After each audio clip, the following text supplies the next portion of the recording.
Hello, girls. You are welcome to a history class. Children, in the previous session, you were explained about the Roman administration and political system of Roman Empire. You remember? आपको पिछले session में रोम साम्राज्य की प्रशासनिक व्यवस्था और राजनीतिक व्यवस्था के बारे में समझाया गया था. If you remember the flow chart as it was drawn on the board and I had explained, in which you were told about the clients, the upper class who helped the Roman state in administration and in taking of taxes, which shifted. The reasons I explained that the system which continued for a long time, it resulted in shift of power between Italy and the province. Means Italy, where the power was in the hands of the elites of the local people of Italy. Now it shifted to provinces. अगर आपको याद है मैंने इसको flow chart में समझाया था. So now today session number 4, still the early empire topic is continued. You remember, we are doing this. Today is the 4th session. Half of the session you will be explained about the early empire. And today's topic is a city in Roman Empire. Roman साम्राज्य में एक शहर के बारे में आपको समझाया जाएगा कि किस प्रकार उस शहर की राजनीतिक व्यवस्था थी. आ रहा समझ में? You can see this flow chart, children. A city in Roman Empire means, and it was an important urban center. Roman साम्राज्य में जो शहर था एक महत्वपूर्ण क्षेत्र था जहां उसका अपना मजिस्ट्रेट होता था, अपनी सिटी काउंसिल होती थी और अपनी टेरिटरी होती थी. Which this urban center had its own magistrate, the justice, the power was in the hand. What this you will be explained, and the city council which consisted of the elites and the territory अर्थात वह क्षेत्र. इसका वर्णन आपको हम points में करेंगे. So children, if you remember the first chapter, you were explained, of course this first chapter you are knowing about that it is totally about the evolution of man.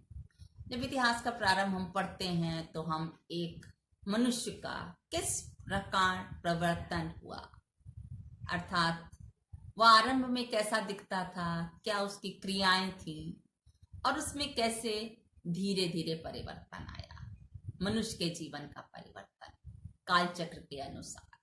And then in the face of time, the second theme what you were explained about, it was about the rural areas. Means at first rural areas established and then the cities came into existence. आरंभ में मनुष्य ने सामुदायिक जीवन व्यतीत करना आरंभ किया.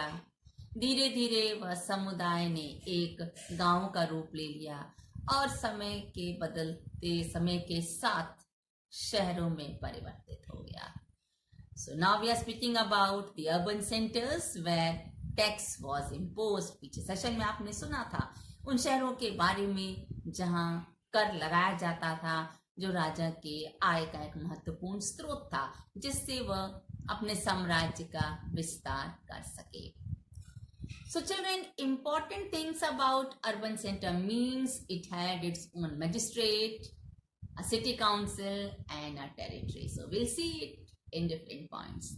The first is about the magistrate, अर्थात एक न्यायिक अधिकारी के बारे में, who used to see to the political system as well as the justice, law and order.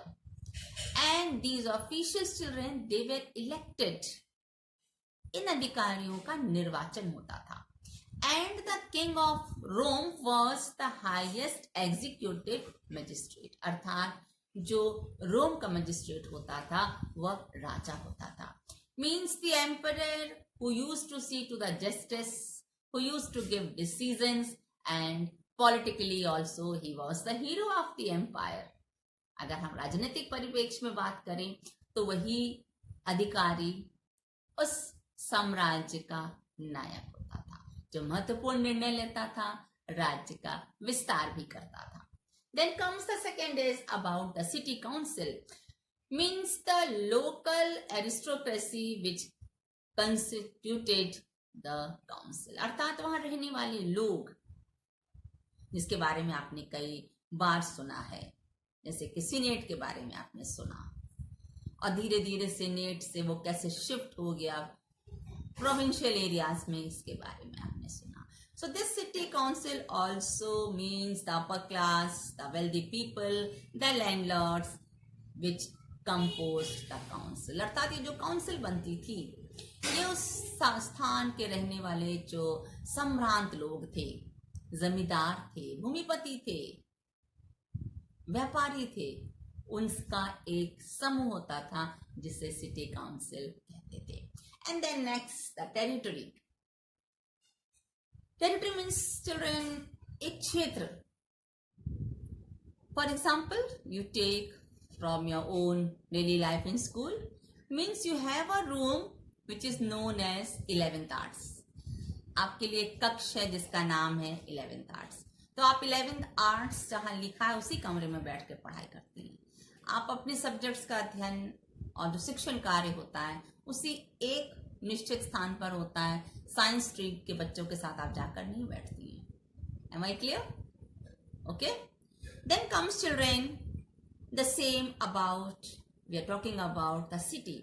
Means the villagers, the people living in that area, they should know to whom they have to go for their issue concern to get the justice. तो उन व्यक्तियों को इस बात की जानकारी रखनी पड़ती थी कि यदि कोई समस्या है, कोई डिमांड है, तो वो उस परिप्रेक्ष्य में किस क्षेत्र के अंतर्गत आते हैं, उन पर कौन उनका मुखिया है, जिससे वे अपनी समस्याओं का समाधान कराएंगे. ठीक है. Another example is children, we have got a central authority, means central government, but we are under the state governments. तो हमें मालूम है, आपको मालूम है कि आप किस स्टेज में आती हैं, कौन आपका चीफ मिनिस्टर है, but overall the central authority, the central government is powerful. Clear? So children, it means that territory of one city can't be merged to another. जो एक शहर का जो क्षेत्र होता था उसे दूसरे शहर के क्षेत्र में नहीं मिलाया जा सकता था. Of course, rural areas can be promoted. For example, if a village is developing, means it has good production, so it will be able to give good revenue to the state.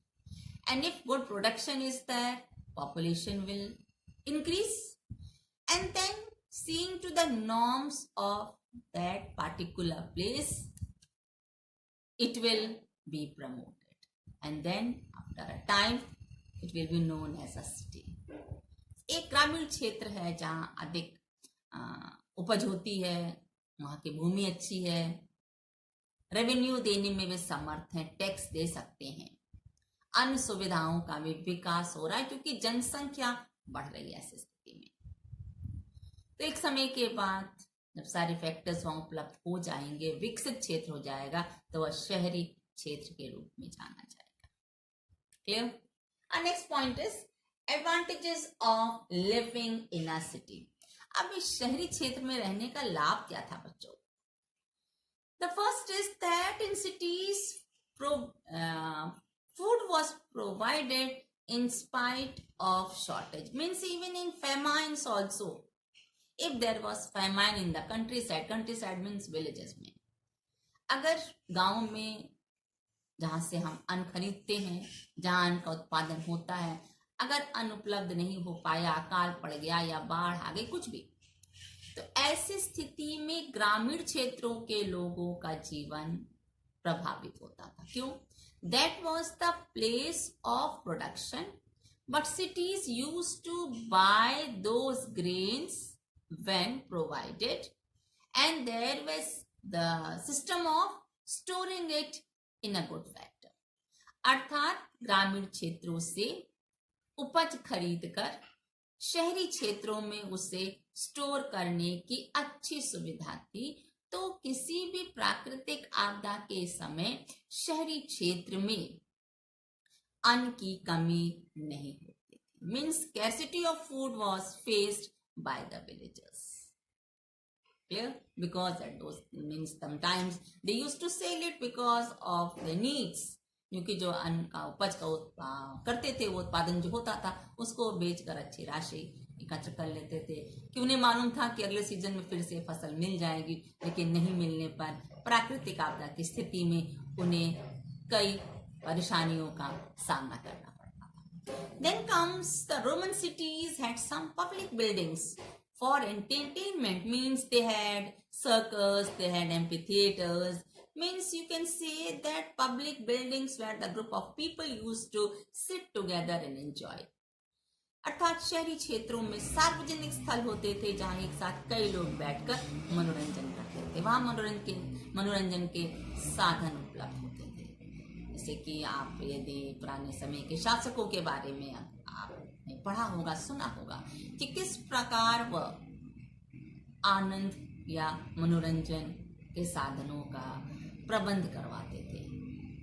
ध्यान है? कभी सुना है? बिल्कुल. This is the task for you. How the rulers in early times, how they used to enjoy, how the people used to enjoy. आज हम और आप भी कहीं ना कहीं इसको एंजॉय करते हैं जहां पब्लिक जाती है. एग्जाम्पल हो सकता है आपके पास है बेटा. You have in your city also.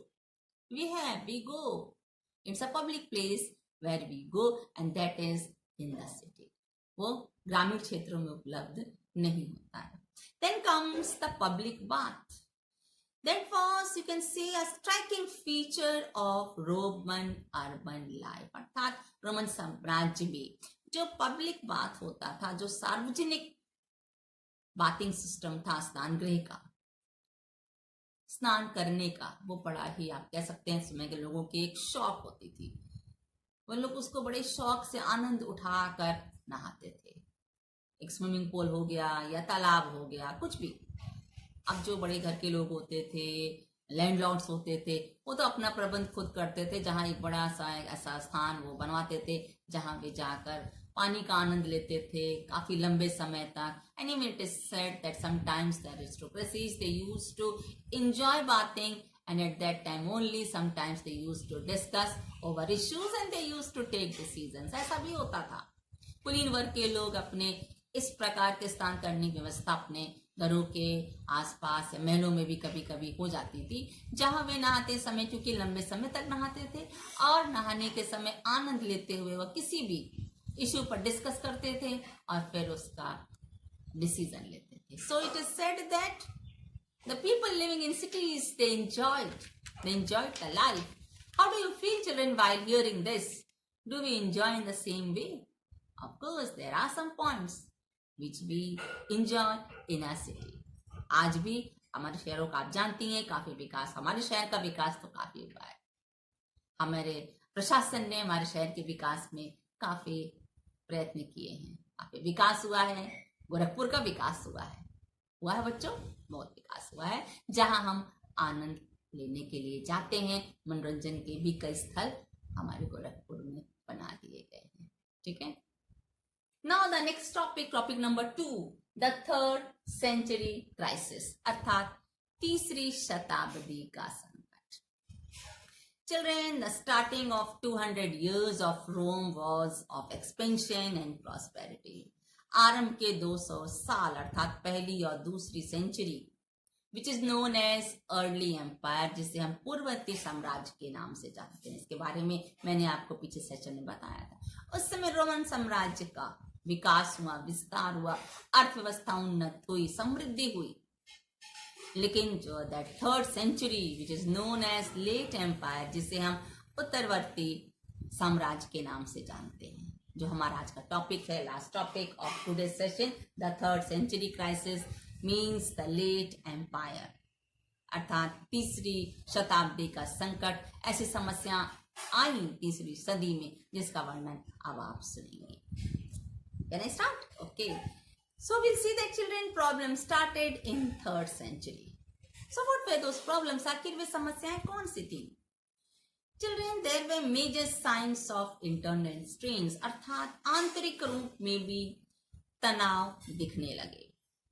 Because from 230s the empire they started fighting on several fronts simultaneously. मतलब आप कह सकती हैं 230 शताब्दी एडी के आसपास अलग अलग स्थानों पर साम्राज्यों का तनाव बढ़ता गया और युद्ध बढ़ते गए.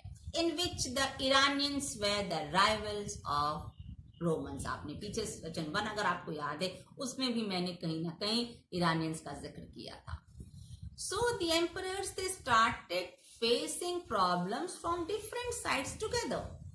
सो it was a challenge for the emperors to solve it. अर्थात राजाओं के लिए बहुत बड़ी चुनौती थी क्योंकि एक साथ कई तरफ से हमले होते थे, समस्याएं सामने आती थी जिसको सुलझाया जाना या उस समस्या का समाधान किया जा सकना बहुत आसान नहीं था. So it was a problem. वह एक तनाव अर्थात वह एक समस्या थी जो विकट रूप धारण कर रही थी. Then comes children the second point is in Iran around 225. Iran में 225 एडी के समय ससानियन डायनेस्टी इमर्ज. ससानियन वंश का उदय हुआ. एंड विद इन 15 years 15 वर्षों के शासन काल में इस वंश ने सासानियन डायनेस्टी ने बहुत तेजी से अपने साम्राज्य का विस्तार किया. In the direction of Euphrates means Iranians they started moving towards the west, जिस पर रोमन साम्राज्य का पहले कब्जा था. जहां रोमन साम्राज्य एक्सपेंड था, आपने पीछे सुना होगा कि रोमन साम्राज्य चतुर्दिशाओं में फैला हुआ था. Clear? So it is said about Shapur first, who was the ruler of Sasanian dynasty.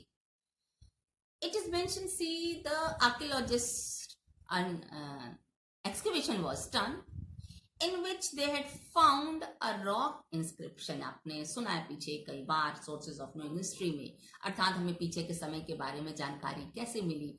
तो आपने अभिलेखों के बारे में सुना. कभी वो अभिलेख पत्थर पर होते थे, कभी किसी मेटल पर लिखे मिलते थे, चट्टानों पर लिखे मिलते थे. छोटे पत्थरों बड़े पत्थरों में कुछ ना कुछ अंकित रहता था जिससे हमें पीछे के समय की जानकारी. So in this a rock inscription was discovered. It was found during the excavation in which it speaks about Shapur I, who was the ruler of Sasanian dynasty. It is said that he annihilated around 60,000 army. अर्थात उसने एक बार में करीब 60,000 सेना का विनाश कर दिया. And what was the result of that? He was able to capture Antioch, which was the eastern capital of Roman Empire. इस प्रकार उसने रोमन साम्राज्य की पूर्वी राजधानी एंटियोक पर अपना कब्जा स्थापित कर दिया. आप समझ सकती हैं रोमन साम्राज्य को का अब ये चैलेंजिंग टाइम था. And children from 223 to 480 AD, अर्थात आप कह सकती हैं तीसरी से 5वीं सदी के बीच का जो समय था, at that time rapid invasions were taking place near Black Sea to the Alps and southern Germany. Means all these were under the occupation of Roman Empire. ये सारे क्षेत्र रोमन साम्राज्य के अंडर में थे जहां बड़ी ही जल्दी आक्रमण के संकेत मिलने लगे, आक्रमण होने लगे जो रोमन साम्राज्य को क्षति पहुंचा रहे थे. And the next is the rapid succession in 3rd century. तीसरी सदी में उत्तराधिकार का जो सिस्टम था उसमें भी काफी तेजी आई. तेजी इस तरह आई बच्चों that there were 25 emperors in 47 years. 47 वर्षों में करीब 25 उत्तराधिकारियों ने शासक का ताज पहना. अगर आप एवरेज लगाइए तो शायद एक शासक ने अराउंड 2 साल तक शायद शासन किया होगा. ये निश्चित नहीं है कि किसने 2 साल किया, किसने 1 साल किया, किसने 5 साल किया, but average means 47 years 25 emperors. So what is the result? What was the result of that? It shows that there was instability in political system, economic system. अर्थात ऐसे समय में राजनीतिक उथल पुथल थी, अर्थात इस राजनीतिक उथल पुथल से अर्थव्यवस्था प्रभावित हो रही थी. Clear? The next is about the series of German tribes. Means the Romans used to call them barbarians. अर्थात रोमन उनको बर्बर जाति के लोग कहते थे, ये घुमक्कड़ जाति के लोग थे. So what did they do? The series of German tribes or tribal confederacies, what did they do? They began to move against Rhine and Danube. Means they started making a gang, or it can be said as alliance of a major group. अर्थात इन्होंने कई कबीलों ने मिलकर अपना एक group बनाना आरंभ कर दिया, अपना एक समुदाय बनाना आरंभ कर दिया, जिससे वे संगठित होकर अपनी शक्ति का प्रदर्शन कर सके. So if you take the example NDA किसकी है? बीजेपी अलायंस है, और यूपीए अलायंस किसका है? कांग्रेस का. और एग्जाम्पल चल रहे हैं, इट्स जस्ट एन एग्जाम्पल. इसी प्रकार इन लोगों ने भी, कबीलों ने मिलकर अपना अपना एक समुदाय बनाकर, यूनाइटेड होकर स्वयं को और शक्तिशाली बनाकर रोमन साम्राज्य को चुनौती देने में आगे बढ़ने लगे. So these tribal groups, what did they do? They started moving to Rhine and Danube rivers.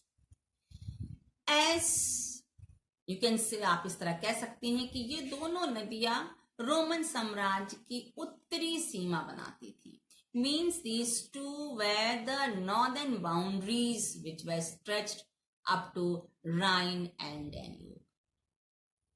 Or you can say it was a result that the Romans were forced to move off the territory beyond the Danube. अर्थात इन tribals ने जिस प्रकार अपना संगठित होकर अपनी शक्ति को दिखाया, इससे रोमवासियों को डैन्यूब से आगे बढ़ने के लिए इन्होंने मजबूर कर दिया.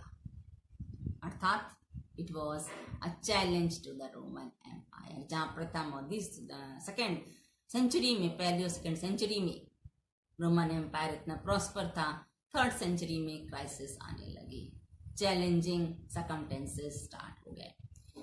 So children, finally the third century had crisis in political field, in external and internal field also. Means that were external and internal problems. External means the invasions, internal means you can say rapid succession. इतने जल्दी जल्दी उत्तराधिकार का जो सिलसिला था बदलता गया, उससे देश में अर्थात उन स्थानों की अर्थव्यवस्था और राजनीतिक व्यवस्था भी प्रभावित हुई. Clear? So how it was affected, what happened because of this crisis which had taken place in 3rd century, you will be able to see in the next session. Thank you, my loving children. May God bless you.